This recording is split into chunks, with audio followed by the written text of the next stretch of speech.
My daughter told her friends I was just her uncle because I have a shameful job. Should I still pay for her college? The concrete dust hadn't even settled in my hair when I pulled into Riverside Academy's parking lot that afternoon. I'd rushed straight from the site where I'd been laying foundation since 4 a.m., hoping to catch Emma's science fair presentation. My hands were clean. I'd scrubbed them raw in the portable site bathroom, but my work boots still carried traces of dried cement, and my reflective vest hung loose over my shoulders. I spotted Emma immediately, standing with her group near the gymnasium entrance. "Emma!" I called out, waving. She turned, and I watched her face transform. The smile vanished, replaced by something I'd never seen directed at me before. Pure mortification. Her eyes darted to her friends, then back to me, and she walked over slowly, like she was approaching something contaminated. "What are you doing here?" she hissed under her breath. "Your science fair, sweetheart. I told you I'd try to make it." Madison called out, "Emma, who's that?" Without missing a beat, without even a flicker of hesitation, my daughter turned and said, "Just my uncle. He's picking something up for my mom." The words hit me like a sledgehammer to the chest. I stood there, frozen, as she walked back to her friends without another glance. Just her uncle. After 17 years of being her only parent who actually showed up to recitals, games, doctor's appointments, I was reduced to a relative she could dismiss. That evening, I told Grace what happened. I expected comfort, maybe shared indignation. Instead,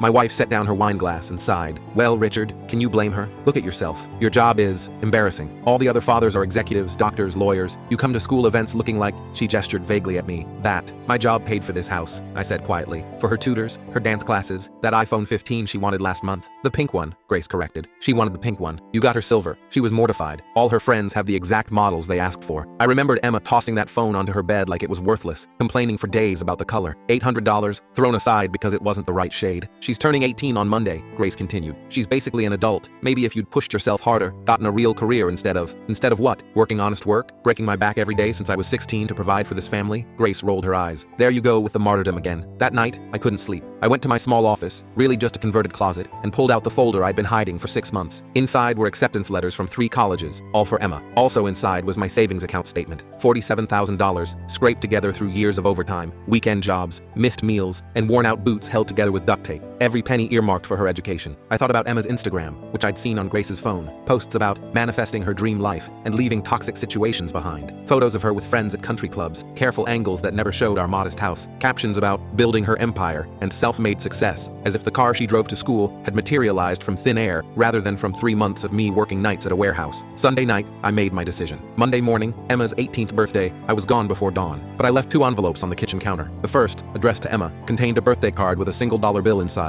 and a note. "Since I'm just your uncle, I figured this was appropriate. Happy 18th. You're an adult now." The second, addressed to Grace, contained legal separation papers and a bank statement showing I'd withdrawn the college fund. The note read, "I've decided to stop being shameful. The money will go toward starting my own contracting business. Emma's an adult now. She can figure out college herself. After all, she shouldn't want help from someone as embarrassing as me." I left my phone behind and drove to my brother's place 3 states away.